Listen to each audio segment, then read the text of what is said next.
So you went to sleep in wudu, reciting Ayatul Kursi, reciting the adhkar, the remembrances that are required for the night.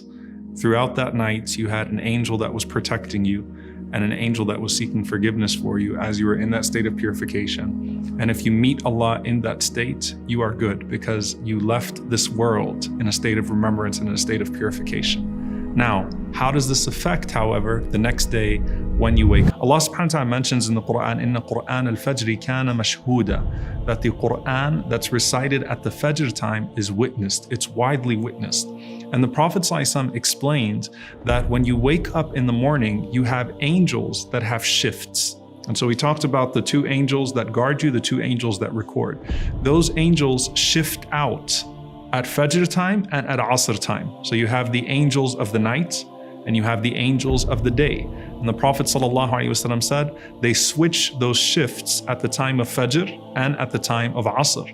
And so Allah subhanahu wa ta'ala gathers them at the time of Fajr around that person as that person is reciting the Quran at Fajr. And this is also connected to Salat al-Jama'ah, the congregational prayer of Salat al-Fajr. When everyone is coming together, you woke up طيب النفس نشيطا طيب النفس, energetic with a good spirit, directed towards Allah, longing towards Him, and then you made your way to Salat al-Fajr, and all of the angels of each person there, your angels that work the morning shift and your angels that work the evening shift, are gathered around listening to the recitation of that Quran at the time of Fajr. And what a glorious moment that was.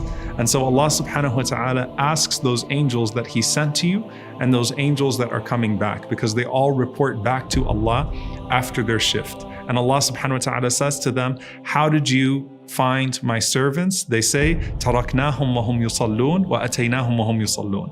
We left them while they were in a state of prayer, and we came to them while they were in a state of prayer. They're constantly in a state of prayer because they're being found by the angels that are gathering at the time of the switching of shifts at Fajr in a state of reciting the Quran.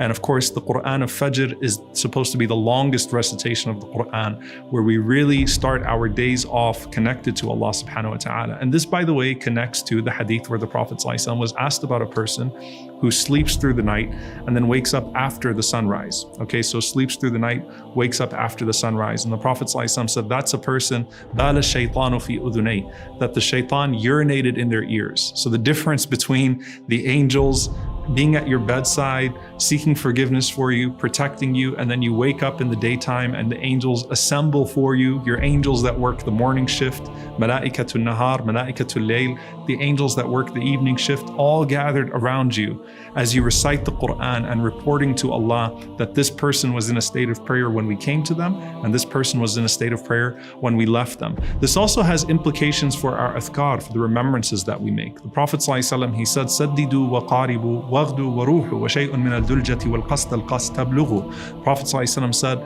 to be sincere and moderate in your good deeds. Saddidu wa qaribu, do your best. Aim for perfection, but know that you have to be moderate in that pursuit of perfection. Waghdu wa ruhu, and use the forenoon, use the time in the morning after Fajr until the sunrise, and use the evening between Asr and Maghrib to get ahead. Ibn Rajab rahimahullah said, the way the Prophet ﷺ talked about the first type of deeds, he gave us the manhaj, the methodology for how we do our deeds. We set the standard of perfection, but we moderately pursue that perfection. And then he mentioned al-ghadwa wa rawha, which is the morning time between Fajr and sunrise, and the evening time between Asr and Maghrib. The Prophet ﷺ gave us the best of times, afdal al-awqat. If we make use of those times, we can get ahead. And that's when the angels are gathered around us as they're switching shifts, and they find us in a state of dhikr, in a state of remembrance.